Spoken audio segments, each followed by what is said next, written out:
al compañero Mario Gaucho Garelic, investigador de historia, que nos está acompañando, nos está ayudando a conocer, a hacer visible la Constitución Peronista de 1949. Hola, buenas tardes, Gaucho. Te saluda Emilio, ¿cómo estás? ¿Qué tal, Emilio? Un saludo muy grande para vos, para la gente de la radio y para todos los oyentes. Hoy, en el Día del Periodista, un abrazo grande, porque de fondo, llevas muchos años en el periodismo, ¿no es cierto? Sí, así es, que hoy en día se hace extensivo, más amplio, viste, a las comunicaciones. Podemos decir el Día de los Comunicadores. Y un día que tiene que ver con la historia nacional profunda y con la revolución, ¿no? Porque este día tiene que ver con un instrumento de prensa que creó la Junta de Mayo para difundir las ideas, el programa y todo lo que tenía que ver con la revolución por la independencia. Sí, creo que fue el año pasado, le dedicamos un programa a la Gaceta de Buenos Aires. Así es. Mira, el nuevo formato que estamos ensayando este año, que es seguir con un tema muchos programas, tiene una parte buena que uno profundiza y ayuda a los oyentes y nos ayudamos nosotros mismos a conocer un tema. Tiene una parte que nos deja rengo, que las efemérides se nos escapan. Nosotros veníamos durante muchos años cada efeméride haciendo un programa, ¿viste? Exacto. Vos sabés que el tema de la Gaceta es el corazón de ese grupo que hegemonizó el gobierno revolucionario de Mayo desde junio hasta diciembre, porque antes las resoluciones del gobierno se conocían por bandos. Si no escuchaste el bando, te lo contaban distinto. O sea, bien. Y como influencia aparte, entre muchas cosas, de la Revolución Francesa, pasaron a lo que sería el boletín oficial, pero era las resoluciones del gobierno, hacerlas públicas a toda la sociedad, que estén en algún lugar escritas. Claro. Y al mismo tiempo era un lugar de opinión, porque escribían Moreno, Castelli, Belgrano, Alberti, los principales figuras del movimiento revolucionario, ¿no? Claro, el sacerdote Alberti, que integraba la primera junta, lo único que dejó escrito, por lo menos que yo he podido encontrar, son sus artículos en la Gaceta, que son muy interesantes. ¿Vos has podido leer, conocer algún periodo de la Gaceta, viste? Sí, vos sabés que está digitalizado en la biblioteca del Congreso Nacional. O sea, uno va en la ciudad de Buenos Aires por la calle Alsina. Claro. Hay una parte que se llama hemeroteca, o sea, lo principal de la biblioteca del Congreso está en donde era la caja de ahorro, ahí frente a la plaza del Congreso. Claro. Pero por la calle Alsina hay un edificio muy lindo que está la parte de hemeroteca.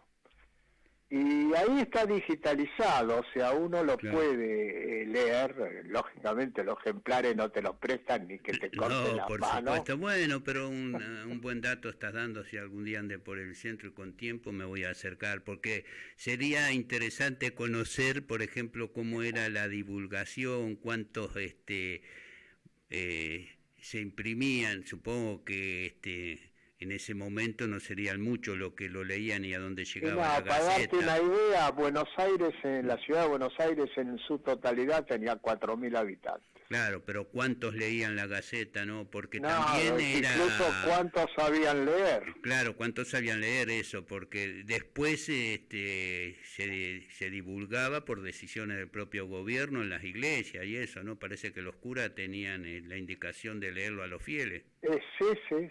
Sí, eso es uno de los temas. Después hay otro tema que como argentinos nos tenemos que preguntar. Yo he revisado más o menos de junio a diciembre. Eso entra en un librito.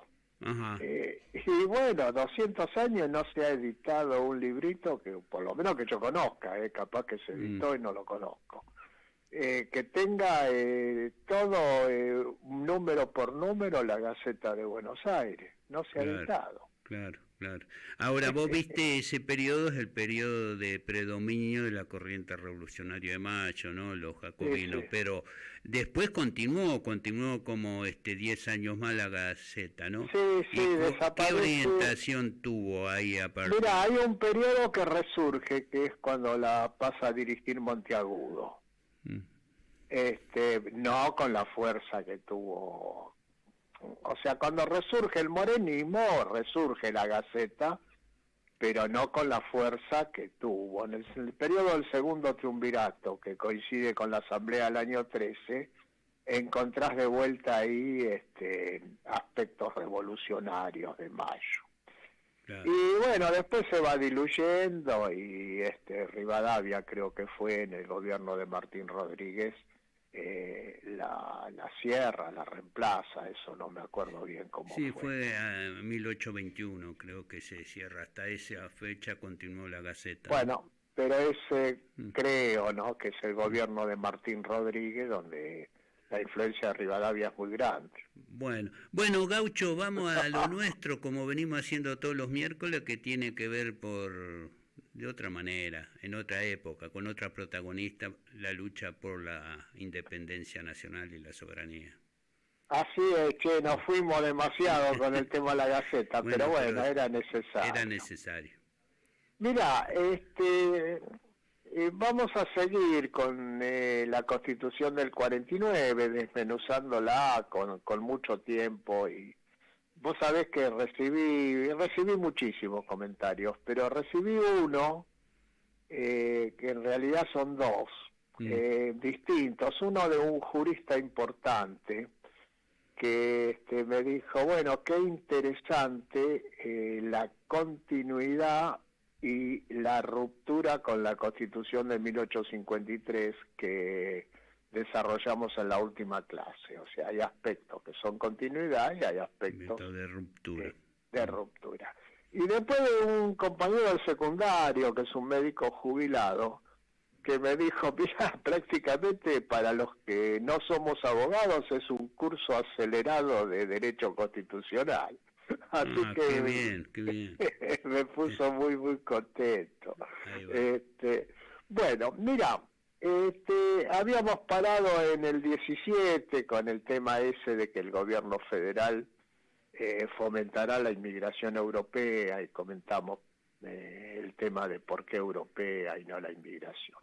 El 18 dice, la navegación de los ríos interiores de la nación es libre para todas las banderas, en cuanto no contraríe las exigencias de la defensa, la seguridad común o el bien general del Estado, con sujeción a los reglamentos que dicte la autoridad nacional.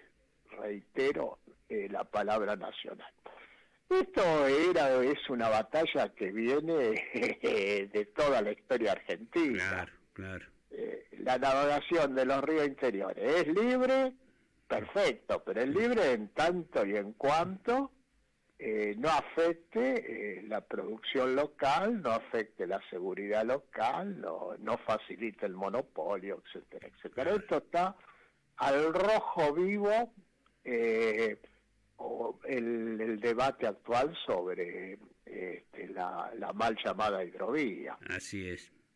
porque no han quedado barcos nacionales, no han quedado puertos nacionales, los puertos están extranjerizados, son enclaves coloniales que existen a lo largo del Paraná y no se cumple una norma internacional mínima que es un porcentaje de las exportaciones tiene que salir en barcos de bandera nacional. Eso no se está cumpliendo. Claro, claro. Bien. Y bueno, después está el tema de reglamentos que dicte la autoridad nacional, dice. O sea, no son reglamentos locales que Sí, un municipio o una provincia solamente. Claro, porque ahí hay un tema, yo no te imaginas que de navegación conozco muy poco, pero el calado es tan exigente que hacen con el dragado del Paraná, es para permitir que entren barcos muy grandes y altera montones del curso del Paraná. Se podría venir con barcos más chicos y el dragado no sería tan grande y se alteraría tanto el curso natural del río, ¿viste? Bueno, son cosas que yo no conozco. Claro. Bueno, sobre ese tema hemos tenido batallas, ¿no?, históricas por la soberanía en torno al curso y a la navegación de los ríos, ¿no? Si recordamos la batalla de Punta Quebracho, la batalla del Paraná, ¿no?, de San Nicolás. Exactamente, a la sociedad las conquistan, a los países los conquistan desde los ríos y desde el mar. Y en la moderna colonización te copan la economía, copándote los puertos, copándote la navegación de los mares y de los ríos. Históricamente nos pasó lo mismo con la aduana y el puerto de Buenos Aires. El que dominaba la aduana y el puerto de Buenos Aires dominaba el país. Claro, así ha sido. Así es. Bueno, el 19, el gobierno federal está obligado a afianzar sus relaciones de paz, de comercio con las potencias extranjeras, por medio de tratados que estén en conformidad con los principios de derecho público establecidos en esta Constitución. Acá llevaron a rango constitucional el derecho de tener relaciones con todos los países del mundo, cualquiera sea su gobierno interno, y comerciar con todos los países del mundo. Vos sabés que Argentina, en el gobierno del primer peronismo, el gobierno de Perón, estableció relaciones diplomáticas con la URSS. Y había una gran ofensiva diciendo, bueno, como eso es un régimen político distinto, la Unión Soviética, no se puede establecer relaciones diplomáticas. Claro. Fíjate vos que se habían interrumpido en 1917 hasta el 46, creo. Hasta el 46, que se retomó. Sí. Bueno, y la retoma el gobierno peronista. Entonces, como había una gran ofensiva, que en realidad se estaba abandonando Occidente, le decían, etcétera, etcétera, pusieron en rango constitucional, escribieron en la Constitución, el gobierno federal está obligado a afianzar sus relaciones de paz, comercio con las potencias extranjeras, por medio de tratados que estén en conformidad con los principios de derecho público establecidos en esta Constitución. Hasta ese momento teníamos relaciones diplomáticas con la Unión Soviética y se había hecho en Buenos Aires la primera exposición en toda Sudamérica de productos de fabricación soviética. Después de eso se firma un tratado de comercio y de paz amparado en esta cláusula constitucional. Yo no me acuerdo el año, creo que en el 51 o 52 se firma un tratado de comercio. Pero fíjate vos la presión y la lucha que había alrededor de ese tema, que se llevó a rango constitucional, algo que tendría que ser de perogrullo. Y ¿Cómo claro, no se va a poder? de sentido común, comerciar con quien quiera y le convenga al país, ¿no? Exacto, tuvieron que ponerlo en la Constitución para que esa discusión, digamos, tenga aval constitucional. Bueno, 29. El Congreso no puede conceder al Ejecutivo Nacional ni las legislaturas provinciales a los gobernadores de provincia facultades extraordinarias, ni la suma del poder público, ni otorgarles sumisiones o supremacías por las que la vida, el honor o la fortuna de los argentinos queden a merced de gobierno o persona alguna. Actos de esta naturaleza llevan consigo una nulidad insanable y sujetarán a los que lo formulen, consientan o firmen a la responsabilidad y pena de los infames traidores a la patria. Bueno, esto es, digamos, un mandato claro de que tiene que existir división de poderes, suma de poder público, o sea, que tengas el poder ejecutivo, el poder legislativo y el poder judicial en una sola persona, que es la característica monárquica, te lleva digamos, a la figura de traidor a la patria, ¿viste? Claro, claro.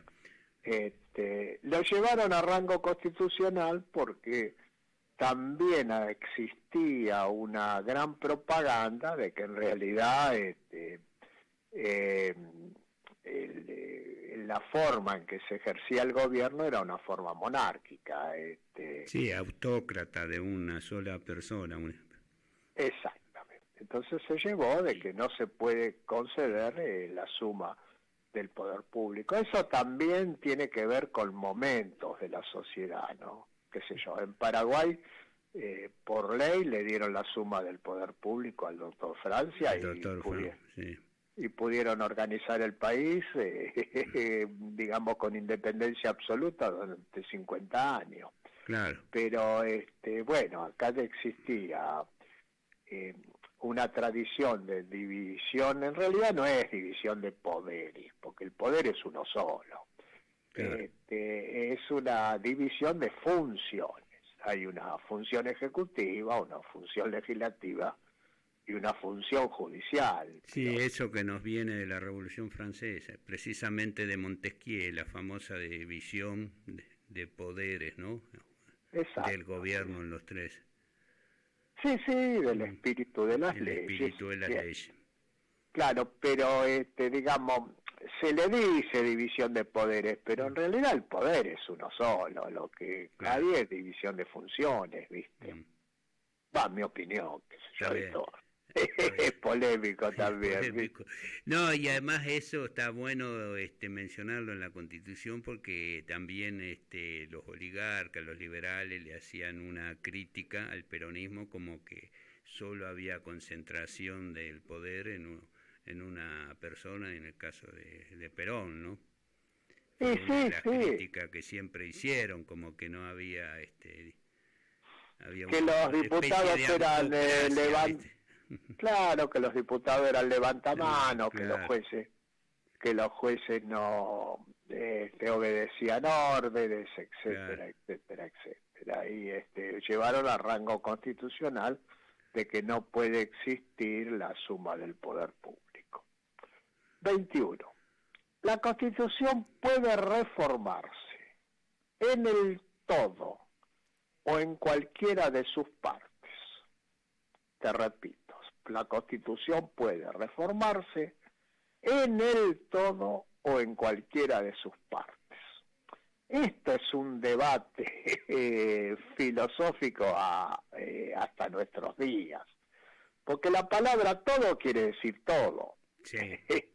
Por lo tanto, puede existir ciudadanos que digan, estoy hablando en abstracto, yo quiero un país que la religión dirija la política, por decir, que en algunos países del mundo está pasando. Y pueden trabajar y organizarse para reformar la Constitución en ese sentido. Uno puede decir, yo quiero un país donde, por ejemplo, los pueblos originarios pueden organizarse, es decir, donde no exista la propiedad en la forma en que la ha creado el Código Civil, sino que exista propiedad comunitaria. y así con distintas concepciones filosóficas. Entonces, si se puede reformar en un todo, esto es contradictorio con decir no puede haber organizaciones que atenten contra el espíritu de la Constitución, que se dice en otros artículos.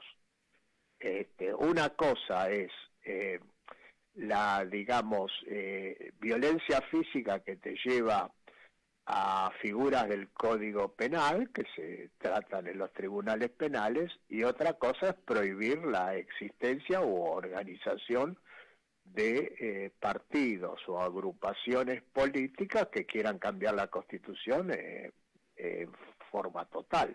Claro.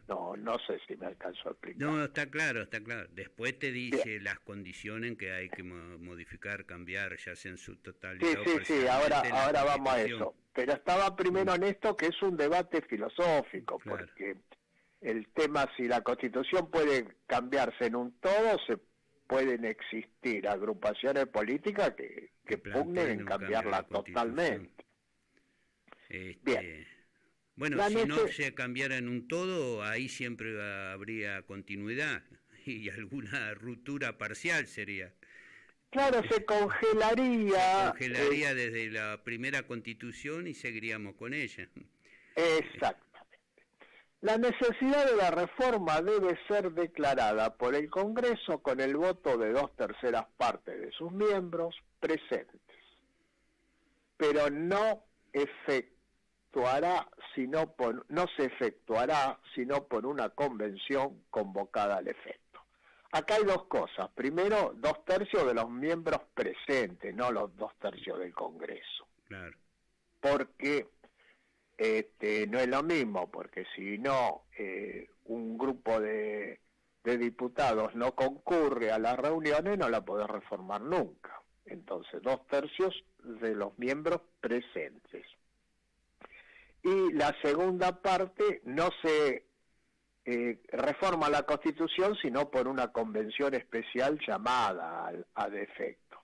Claro. Porque hay países que tienen constituciones que no son rígidas, se llaman constituciones flexibles, que las propias asambleas legislativas cambian un artículo, 2, 3. Claro. Dicen, no, primero la necesidad de la reforma, 2/3 de los miembros presentes. Y segundo, esa reforma se hace por una convención donde los legisladores constituyentes se votan específicamente. ¿Y quién elige? No dice quién elige a los constituyentes. No, pero ahora viene. El tema es que en esto se siguió que la elección de diputados y la elección de convencionales constituyentes, el régimen electoral se mandó a leyes específicas, no está en la Constitución. No sé si me alcanzo a explicar. ¿Hola? Sí, te escucho.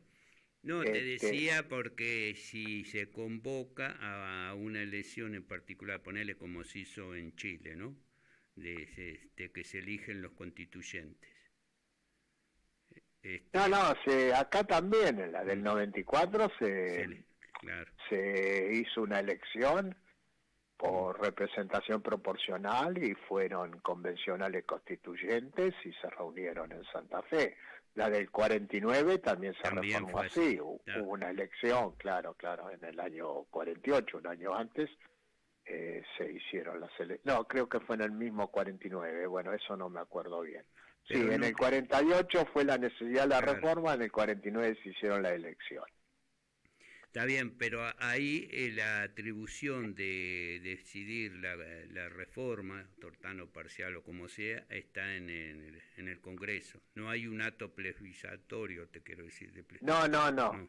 En el propio Congreso decide por 2/3 de los miembros presentes la necesidad de la reforma. Y después se hace una elección. En el caso del 49, la elección todavía se hizo por la ley Sáenz Peña, O sea, hubo convencionales peronistas y convencionales radicales, nada más. Claro. Porque era 2/3 para el partido que sacaba mayor cantidad de votos y 1/3 para la minoría, que era la esencia de la ley Sáenz Peña. Todavía se hizo con esa ley. Está bien. Eh, bueno, Bueno, Gaucho, yo te voy a proponer que vayamos redondeando, porque si no lo vamos a hacer muy extenso después para escucharlo los oyentes. bueno, Porque termino el 21 y paramos acá, total, ahí seguimos va, la ahí semana va. que viene. Mm, Una ley especial establecerá las sanciones para quienes de cualquier manera pregonicen o profundicen métodos o sistemas mediante los cuales, por el empleo de la violencia, se propongan suprimir o cambiar la Constitución o algunos de sus principios básicos, y a quienes organicen, constituyan, dirijan o formasen parte de una asociación o entidad que tenga como objeto visible u oculto alcanzar alguna de dichas finalidades. Bueno, esto es contradictorio con la primera parte del artículo claro. 21 que dice que se puede reformar en un todo. Si querés paramos acá y retomamos desde esto, porque acá hay un debate filosófico que me gustaría desarrollarlo tranquilo, ¿viste? Ahí va. Bueno, lo continuamos el próximo Y miércoles. volvemos con el 21 Bueno, y pues si no todo se el va a hacer tiempo que muy sea extenso necesario. y total, seguimos en el tiempo, no paramos acá por razones que tienen que ver con la radio.